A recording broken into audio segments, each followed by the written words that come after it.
السلام علیکم۔ مری میں برفانی طوفان نے سب کچھ تہس نہس کر دیا۔ 23 افراد کی موت کے بعد مری میں ویرانی کے ڈیرے، فضا سوگوار۔ سانحہ مری میں برف تلے دبی لڑکی معجزاتی طور پر زندہ نکل آئی۔ کیا آپ حالات حاضرہ سے آگاہی حاصل کرنا چاہتے ہیں؟ خبر کے پیچھے چھپے اصل حقائق جاننا چاہتے ہیں تو ابھی سبسکرائب کیجئے جلمل پاکستان کو اور ساتھ ہی گھنٹی کے نشان پر کلک کر دیں۔ آپ کو بتاتے چلے کہ مری میں 7 جنوری کی شب خوفناک خواب کی طرح ثابت ہوئی۔ طوفان میں گاڑیاں ہی دھنس گئی۔ لوگوں نے ٹھنڈ سے بچنے اور پناہ لینے کی خاطر گاڑیوں میں قیام کیا اور ہیٹر چلایا، مگر کئی شہری اپنی ہی گاڑی میں کاربن مونو آکسائڈ گیس سے دم گھٹ کر انتقال کر گئے۔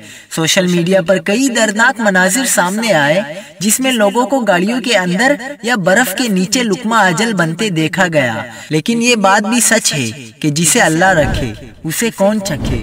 مقامی رضاکاروں کو برف کے کئی فٹ نیچے دھنسی ایک لڑکی ملی جسے انہوں نے زندہ نکال لیا۔ اس ویڈیو میں دیکھا جا سکتا ہے کہ پہلے لڑکی کا دوپٹہ نکالا گیا اور پھر برف ہٹا کر خوش قسمت لڑکی کو باہر نکالا گیا۔ مری میں مرکزی شاہراہوں سے برف کو ہٹا دیا گیا اور ریسکیو آپریشن تاحال جاری ہے۔